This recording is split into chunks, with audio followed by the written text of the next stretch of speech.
شكرا يا ربي شكرا هديت قلبي شكرا. بسم اللہ الرحمن الرحیم نحمدہ ونصلی علی رسولہ الکریم اما بعد. محترم سامعین و ناظرین، ایک بھائی کا سوال آیا ہے کہ آج کل بہت زیادہ لوگوں کے انتقال ہو رہے ہیں، بہت زیادہ لوگ مر رہے ہیں.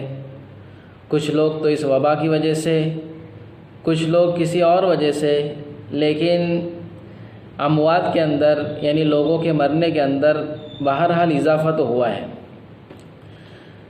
تو بہت سارے مسائل میت کے متعلق پوچھنے ہیں مجھے، یہ بھائی کہہ رہے ہیں. تو اس میں سے ایک مسئلہ یہ پوچھنا ہے، فی الحال اور بھی مسائل ہیں وہ بھی پوچھوں گا، کہ نماز جنازہ جو پڑھائی جاتی ہے، مسجدیں تو بند ہیں. پہلے ایسا ہوتا تھا کہ مسجدوں میں لوگ آتے تھے اور امام صاحب نماز جنازہ پڑھ لیتے تھے، یا پھر امام صاحب ساتھ میں ہی چل کر کچھ جگہ ہے طے ہوتی ہے قبرستان کے پاس، وہاں پر نماز جنازہ پڑھی جاتی تھی. لیکن اب ایسا ہے کہ لوگ بھی کم ہوتے ہیں. تو سوال یہ پوچھنا ہے کہ میت کی نماز جنازہ پڑھانے کا حقدار کون ہے؟ کسے میت کی نماز جنازہ پڑھانی چاہیے؟ اس کے بارے میں وضاحت فرمائیے.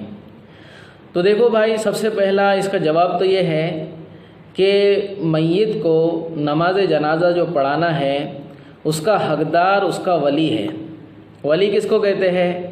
میت کا باپ ہو گیا، اسی طرح میت کا دادا ہو گیا، یا پھر پردادا یعنی اوپر تک، باپ دادا پردادا اس کے اوپر تک.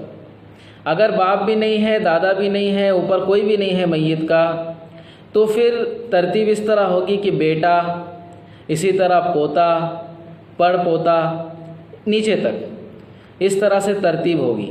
اگر میت کو باپ بھی نہیں ہے، مطلب اوپر تک اس کا کوئی بھی نہیں ہے، اور میت کو نیچے بھی کوئی نہیں ہے، بیٹا بھی نہیں ہے، بیٹیاں ہی بیٹیاں ہیں وغیرہ وغیرہ، تو اگر یہ نہ ہو تو پھر بھائی کا حق ہے کہ میت کا دیکھا جائے گا بھائی ہے کیا.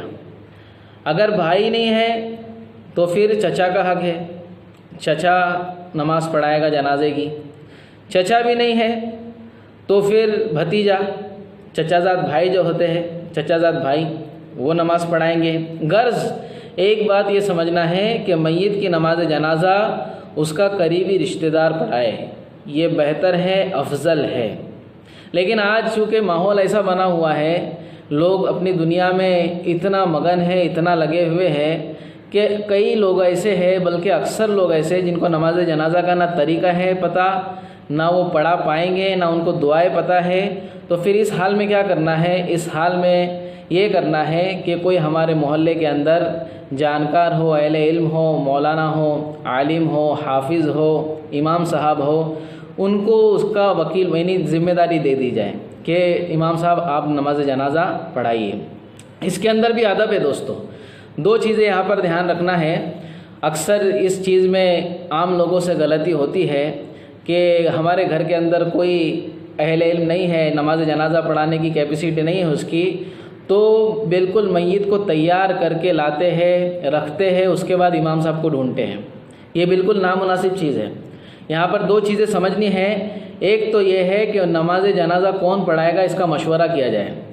اپنے جو خاندان والے ہیں، اپنے رشتہ دار جو ہے، جو میت کے قریبی لوگ ہیں، وہ سب سے پہلے آپس میں مشورہ کرے کہ بھائی نماز جنازہ کس کو پڑھانی ہے. اگر ان میں سے کوئی ہے تو بہت اچھی بات ہے، اور میں تو یہی کہتا ہوں کہ گھر والا ہی نماز جنازہ پڑھائے، گھر والا ہی نماز جنازہ پڑھائے، اتنا علم حاصل کرے کہ وہ کم سے کم اپنے باپ کی، اپنے بیٹے کی، اپنے بھائی کی، اپنے چچا کی نماز جنازہ پڑھا سکتا ہوں.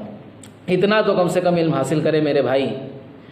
اچھا، تو مشورہ کرنا ہے کہ کون نماز جنازہ پڑھائے. اگر گھر میں کوئی بھی اس کی لیاقت نہیں رکھتا تو پھر مشورے سے طے کرے کہ پھر کس کو ذمہ داری دی جائے. امام صاحب کو بولا جائے کیا؟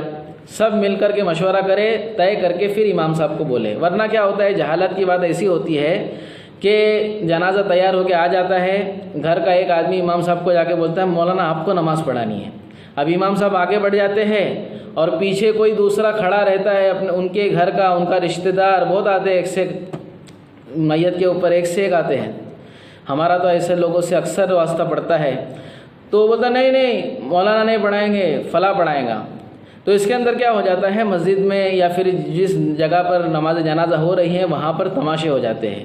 حالانکہ موقع انتقال کا ہے، اپنے آخرت کی طرف رجوع ہونے کا ہے، اور لوگ تماشے میں لگ جاتے ہیں.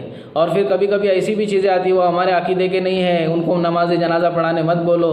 تو یہاں پر گھر والوں کی ذمہ داری یہ ہے کہ پہلے سے مشورہ کر کے طے کرے، پھر کسی کو ذمہ داری دے، نہ کہ جب لوگ کھڑے ہو جائے اور لوگوں کو تلاش کرتے پھرے.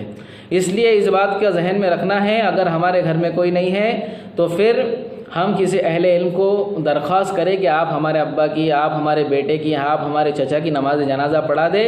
اور یہ تمام لوگوں کے مشورے سے بات طے ہے. اگر اس طرح سے انشاءاللہ ہم کریں گے تو یہ ہمارے لیے آسانی ہے. تو بھائی کا جو سوال تھا کہ کون اس کا حقدار ہے، تو آج جو لاک ڈاؤن کے اندر جو پریشانیاں ہمارے سامنے آ رہی ہے، انتقال ہو رہا ہے، لمیٹڈ لوگوں کو میت میں جو ہے قبرستان میں جانے کی اجازت ہے، نماز پڑھنے کی اجازت ہے، تو یقیناً جو گائیڈ لائن دی گئی ہے، جس طرح سے کہا گیا اس طرح سے ہی کرے. لیکن ہر گھر کے اندر دوستو کبھی کسی کا انتقال ہو جائے، کچھ بھروسہ نہیں ہے.